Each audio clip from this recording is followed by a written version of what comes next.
All right, what's up, guys? This is Loden here with Clash Royale gameplay and live commentary. Um, yeah, I've been playing Clash Royale for a while, and I've gotten pretty high.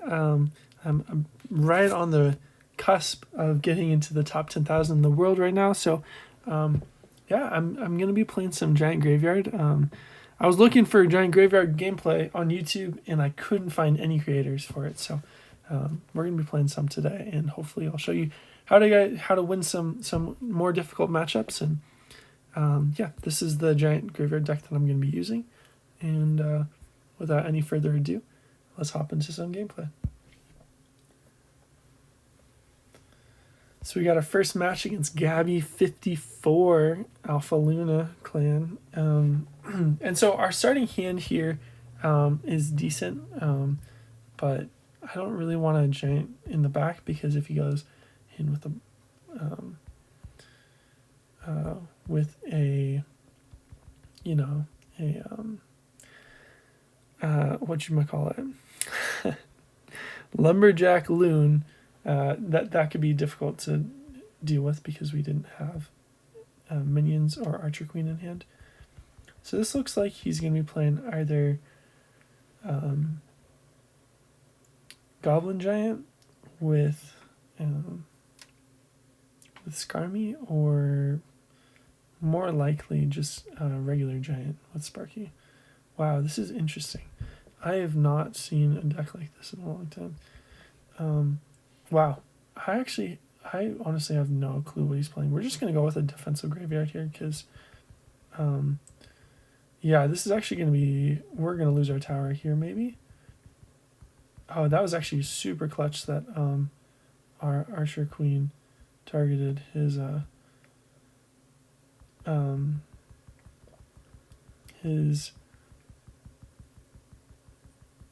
wizard to get a couple shots in and whittle his HP down. So we were actually able to defend that. I went with a dark prince right there because I thought he was gonna log our Skarmy. So that's why I went in with the dark prince instead of the Skarmy, and it worked out really well. Actually, we were able to defend both lanes without any damage really.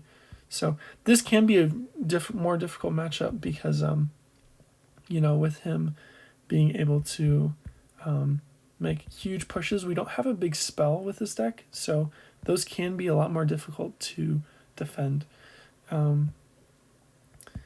Yeah, so it looks like he's going to go with Wizard. I'm just going to snowball that.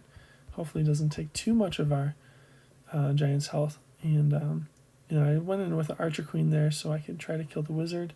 Probably not the best play thinking about it now, because he can just defend with the Giant Skeleton. And yeah, this is looking like pretty difficult match because we just don't have any big spells. If we had a big spell, it would be much easier to defend. Okay, that's our opportunity. So that's our opportunity to go in right there. We as soon as they make a big commitment in one lane, you can always go in opposite lane. And look, he had to spend so much elixir defending that, which is great. So that's one thing I love about this deck. You can really come back from like crazy situations. We're just gonna kite that over to the opposite lane. He just used his freeze, so he's not gonna be able to freeze that. And our mini should be able to take care of the giant skeleton. I think this should be a good game. I don't know how he's gonna be able to defend this. Somehow he was able to defend that. Yeah, it's pretty crazy that he's using 4 spells. I think NATO, freeze, zap, and log, which is kind of over the top if you ask me. But he's just gonna lose his tower. I don't know why he went all in like that because it really was not the best play. We're just able to take his tower on the right. But so yeah, I hope you kind of learned something from that match. You want to watch for a big commitment into one lane, and then you can just go opposite lane with like Giant Graveyard or Dark Prince Graveyard, and then Skeleton Army, whatever they play, which works out really well for the most part. So not sure exactly what he's playing. All right, so now I know what he's playing, and it probably was a mistake cycling our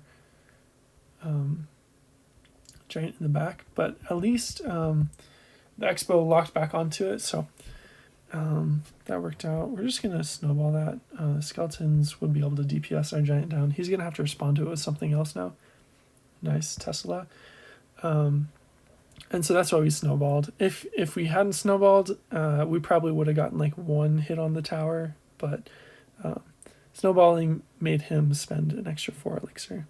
So +2 elixir trade, which is what we like to see. So it looks like this is classic 3.0 Expo. Yep. So we're just going to save our giant for his Expo every single time, and it's going to be really hard for him to break through with anything. So we also have arrows ready. We're just going to try to pop the ability here. He's going to have to respond with something, and we still get a shot. So that worked out really well. Probably just going to go in here with the skeleton army in front of the Dark Prince. He just uses a log, so it'll be a little bit more difficult to deal with. And going to arrows this, deal some damage, and then also try to get back to our giant, because he does have a faster cycle. So that's one thing that you'll see Expo players doing a lot, trying to like outcycle your giants, which can be difficult.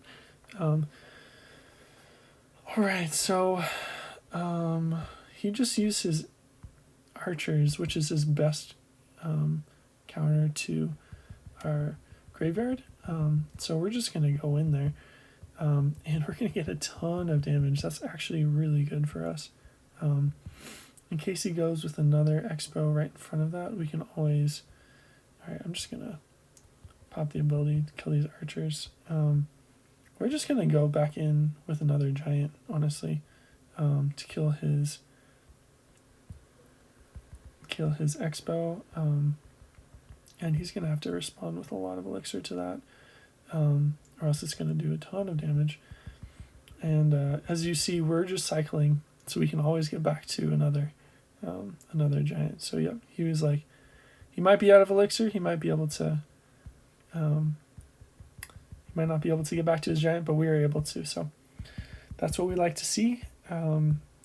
Yeah, we'll probably be going in with some more graveyards in a sec, but we want to be just careful about cycling. And like I said, like he was just able to cycle so quickly right there. We played the Dark Prince to have a lock on that, and then arrows the archers, get some good value, and we actually didn't need to go with a giant at all right there. And we're just going to pop the ability, put some pressure. I'm actually going to go in here with a giant graveyard push. This will be difficult for him to defend if he didn't have archers in cycle, but he does have archers in cycle. So we'll be playing a skeleton army low to kind of defend that. I'm just thinking about, yeah, no, we're going to go with a giant there. Whenever we can, we'll go with a giant in on the Tesla. I mean, oh, wow. I didn't think I thought that was going to die. Again, we're just going in with another giant. If he archers, I have my arrows ready. But yeah, looks like he might get a little bit of damage here, actually. Not the end of the world. We can just keep cycling. And get back to another giant. Yeah, he's having trouble breaking through, which is what we want to see. That is precisely what we want to see. I'm just going to snowball this, keep cycling. I'm actually going to go in right here because he just defensive expoed and prediction arrows for his archers. He didn't play him, but you know that's going to be game no matter what. Yeah. And so that's kind of how you want to play against Expo. You want to be really patient. Trying to cycle always back to your next giant for their Expo. And yeah, it's a pretty good matchup. I think we might actually be in the top 10,000 now. Yeah, 9,437. So that's pretty fun. Might play one more game, and then call it a video. So, yeah. All right.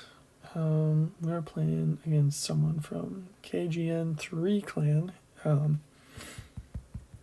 And this is a decent starting hand. If he doesn't play anything, I'll probably just cycle Dark Prince in the back. You always like to see Skeleton Army in your hand for the first play, because if they're ever going to Hog, you can always just counter it for no elixir deficit. I really don't like to see Baby Dragon, just because that can mean it's graveyard, and graveyard, graveyard control, Splash Yard especially, can be a really difficult matchup. I don't know about that decision on his part. He also just used his alright, I don't know what he's doing. That was a really bad play. He should have poisoned our graveyard and played his Tombstone, and he would have been set to defend that push. That was a really bad mistake on his part. He has a huge matchup advantage, because Tombstone is really hard for me to deal with, because we don't have like a Fireball or an Earthquake to spell it down, and he can just poison all of our graveyards. So that was really awesome that we saw that he just did that for us. And so we can easily just spell that tower down, or do something to finish it off. It won't take too much. Maybe play a graveyard, just get a couple hits. That's, I think, what I'm going to do here. Because even when they poison it, sometimes it'll still get extra hits, which is really nice. Yeah. Doesn't look like I'm getting lucky with the spawns this time, but not the end of the world. We also want to make sure he's poisoning. Oh, that was nice. That was interesting.